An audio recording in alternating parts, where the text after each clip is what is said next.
Okay, welcome. So, look, in this discussion, what I wanted to do is take a look at this fundamental asset pricing kind of idea and apply it to real estate.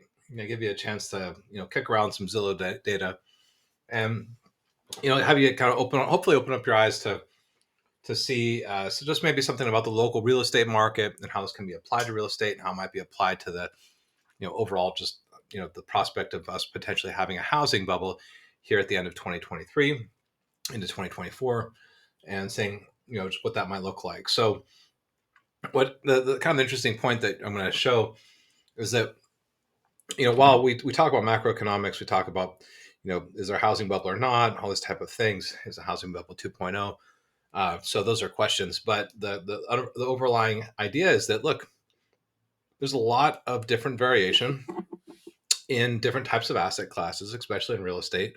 It's hyper market focus. So different markets might have different kind of conditions. And so that's where hopefully by the end of this whole little tutorial, you'll be able to take a look at some different markets and evaluate whether they're, at whether are they above fundamental pricing? Is the market price, at a good price, or is it maybe undervalued? So and kind of behind all of these, there's an idea really about there being sort of this wedge in valuation between markets and the market price and the fundamental valuation. And and this article is really showing you just a lot of different reasons about how it's modeled, how bubbles are just how they're created. With there's a lot of different information right here in this article. I'm not going to get into a lot of the depths. What I do want to focus on, let's start with the equation number one. Okay, so now I don't expect you to understand all this math. I'll try to demystify it for you real quick. So what we have here is we have a really simple model actually on the right. It's one of the most popular models in finance. It's called a discounted cash flow model. So what it's really just saying is that so we have the asset trading price. This is the asset trading price. That's how much the market. I'm going to call that asset trading price. I'm going to call that the market price of an asset. Okay. They're saying that look, we have a bubble when the price of an asset is greater than the expected discounted cash flow of that asset. Okay, that's in a nutshell what that says. Let's break it down. What do we have here? I'll just break it down real quick for you. Look, we have cash flows. So think of every asset can produce a cash flow. Okay, think about it like a tree. It grows fruit. You pick fruit. Fruit in this case being a cash flow. Okay, so that's what you have. You have a bunch of trees that are making fruit when you have assets, and they make fruit at times in the future, right? So what happens is you get a cash flows. Assets produce cash flows at various times, and these are all subscripted here with a tau. It looks like a T. It's actually a tau. Um, so all it's saying here is that we have a cash flow. On the denominator is an interest rate, and so you'll see that the time script tau is it goes from so it's going to actually be cash flow. If we just do cash flow at time period 1, okay, that's going to be divided by 1 plus the interest rate. So you're going to actually discount that one cash flow by 1 plus r. And then with the sum, sigma is saying just sum up everything. It means add up all cash flows into the future. So then I go iterate onto cash flow tau is equal to 2. And so cash flow in period 2 is going to be discounted by 1 plus r squared. Okay, um, so that's just how it goes. And cash flow period 3 is discounted by 1 plus r to the power of 3.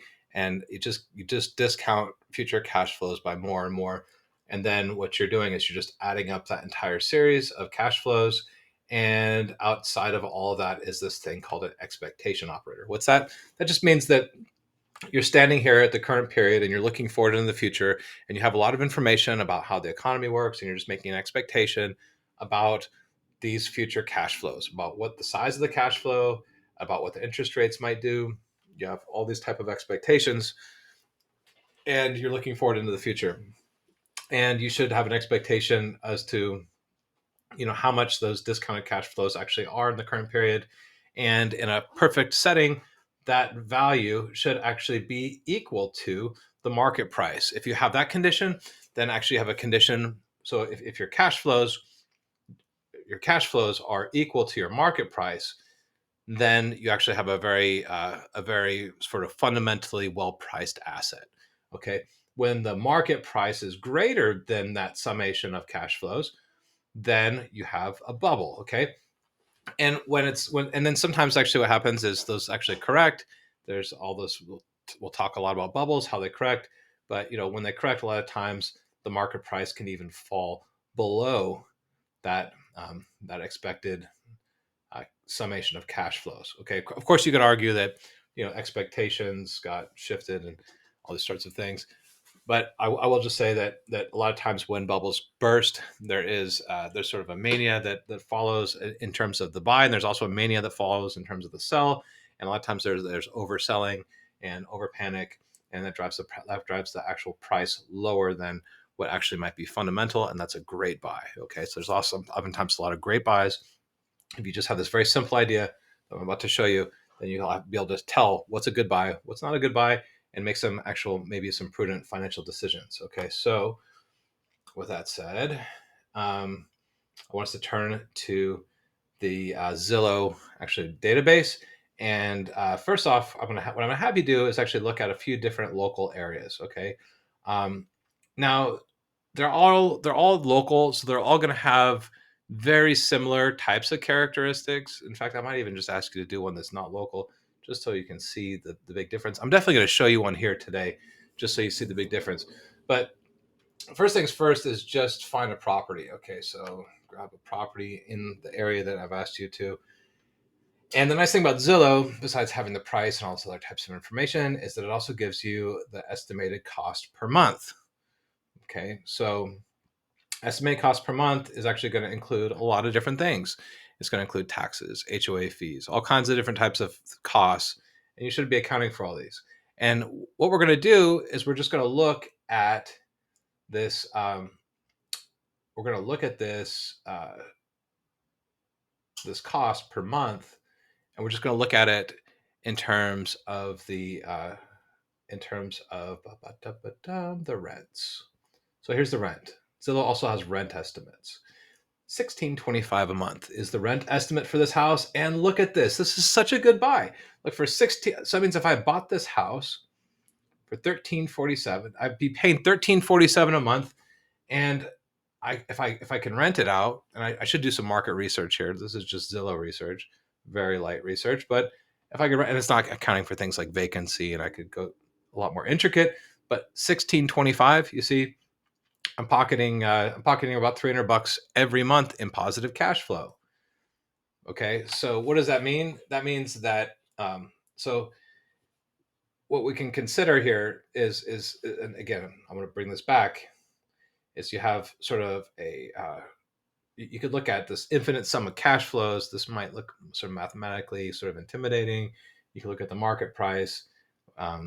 That might also be kind of intimidating to sort of. So the market price, if I were to equate this to one, really the market price is 219. Okay, and really if I was going to do this more formally, I would look at the rents as cash flows, and I would price them going out into the future, and I would account for the fact that rents can increase, and my expectations about rent increases, my expectations about interest rates, and what my discount rate should be. Expectation. I would build a full model, and that would be like, of course, I'm not going to ask you to do that. I'm not asking you to do that, and in fact, you don't even need to do that to get the intuition here. Okay, there's a much more simple way I'm about to show you, which is basically, and this is just the back of the napkin, but it is so just gets at the heart of it, is look at the monthly payments or the monthly rents you get as a fraction of of these payments. Okay, we can see that this is greater than one. Okay, so just if we just sort of assume, if we assume that rents never grow, the payment's going to be fixed. Okay, fixed mortgage. But if we assume that the payments never change, okay, assume a way that say rents never grow, we can just assume all these different types of things kind of away, make a very simple assumption, and then just look at rent as a fraction of payments. And actually, if you notice one thing too, the interest rate is baked right into here, into your monthly payments. So that's kind of nice in that sense. They've already kind of done that kind of work for you. One thing that is so does that kind of make sense? So in this case, we can see that actually we've got quite a great buy. Now, this is where we're bringing some real light into this macroeconomic discussion about house bubbles, because what we're seeing here is that actually, okay, yeah, there might be some conditions for a housing bubble that maybe be bursting, maybe it's already burst, maybe it's in the process of bursting. But look, guess what? There's still some great buys out there. You can find some great buys, and just in terms of value, it just seems very great. I want to just, some of y'all might not necessarily fully appreciate the value of where you live. So let's just go take a look at my old stomping ground, Redmond, Washington. Okay, Redmond, Washington. Look at this. There's a lot of price cuts, 20,000, 30,000. Look at this house. This house, in fact, let's just duplicate. I want to duplicate so I can just kind of compare between the two. I think it's just so crazy how different markets are. Let's go back. Where was I? Right about here. Where was I? Where is it? Let's remove the boundary.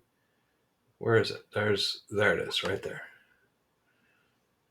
So look at this house. This house was how many square feet? I'm just looking at this. 3 bedrooms, 2 bath, 1,300 square feet. Okay, Redmond, Washington.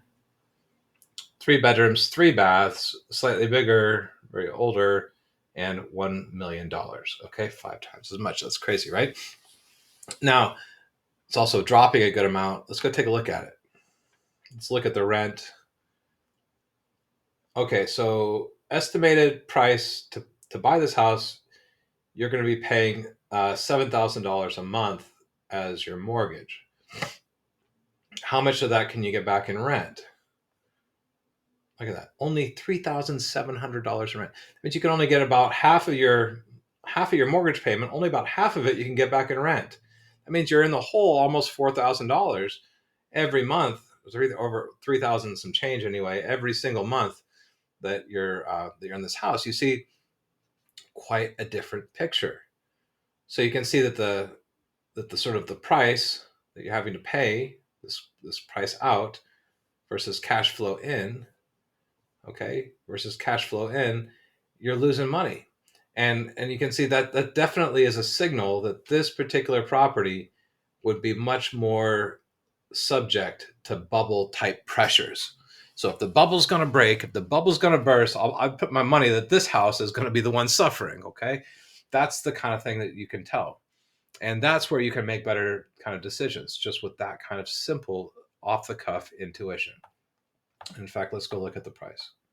Yeah, look at this. Look at this. I mean, it was all the way up. Look at this. It was up to $1.8 million. $1.8 million. Okay, so from 1.8, what's the estimate now? The estimate's down to about $1 million. It's dropped from 1.8 to just about $1 million. And it looks like it's still falling. Okay, is the bubble bursting? Yeah, if I bought this house at 1.8, I would be pretty upset right now that I lost almost half of my market value in the house. That's crazy, isn't that? Isn't that crazy? I mean, just compare that to this other house here in Columbia. Let's go look at how it's changed over time. So you see, it did jump. A lot of these houses jumped, and here's like kind of like this part of the jump. That's the part that you saw that was kind of hinting at maybe a bubble creation. You see like a little tiny bubble. It's like a little blip, a little tiny blip compared to this gigantic spike and then a drop. Now, I will say this. Look, if you're buying and selling and you're buying for gains, the houses where you can actually make a lot of money in gains on the upside, it'd be houses like in Seattle. But of course, you got this huge downside risk too. You better be on top of the market, because this right here could sink you. $800,000 loss on a purchase, that would hurt. Okay, of course, I wouldn't mind buying it here at $1 million and selling it at 1.8 either. That would be nice, right? You'd have to do a lot of homes here in Columbia to get that kind of a gain. Um, and this is just an average kind of home. So anyway, the point being is that hopefully now you see that just by looking at this cash flow kind of model, and real simply just looking at, do I have net positive or net negative cash flows in terms of housing, you can really get a solid intuition as to, how good of a value a particular house is in terms of an investment that you're making in terms of just looking at cash flows. So this is a rental type property kind of cash flow kind of analysis. I'm not doing this in terms of thinking about the price of the house changing and making any kind of capital gains or gaining from the fact that the house might have appreciated. That's not what I'm talking about in terms of this type of investment strategy. I'm talking about looking at pure fundamental valuation and trying to make determinations about where a particular asset might be undervalued or overvalued. And then hopefully with that kind of information, armed with that information, you can then also sort of see, where you might find a good investment opportunity and where you might want to avoid in terms of, making your investment. Because there's really kind of a misnomer to think that, oh, I shouldn't be buying a house right now, because guess what, if I can buy a house and it's undervalued, it doesn't matter exactly what the macro economy might do, because I'm buying this purely for rental purposes anyway. So do I really even care, first off, if the property changes in value? Not really much, because that's not where I'm banking my money. And in the end, it just really is about rental prices and rental values in terms of all this stuff. So anyway, hopefully this gave you some appreciation uh, for real estate markets. And I think it's fun to toy around and look at different markets and just sort of get a hint as to what's going on in different types of spaces. What I'm going to ask you to do is to evaluate a few different spaces locally and really do hunt through and try to find the best buy and try to see, and also get a sense just generally of the area. So I want you to do two things. First, try to find the best, but also too, while you're looking, try to get a general sense, get that feel of, what areas are generally more overvalued and what areas are generally undervalued. That's what I want you to come away with at the end of this exercise. And so a lot of that is just actually by clicking on different properties and then looking at them, okay? Pulling them up, looking at those ratios. Now, I've given you some very specific type of geographic areas to look at, because I want us to all kind of be focused on the same areas.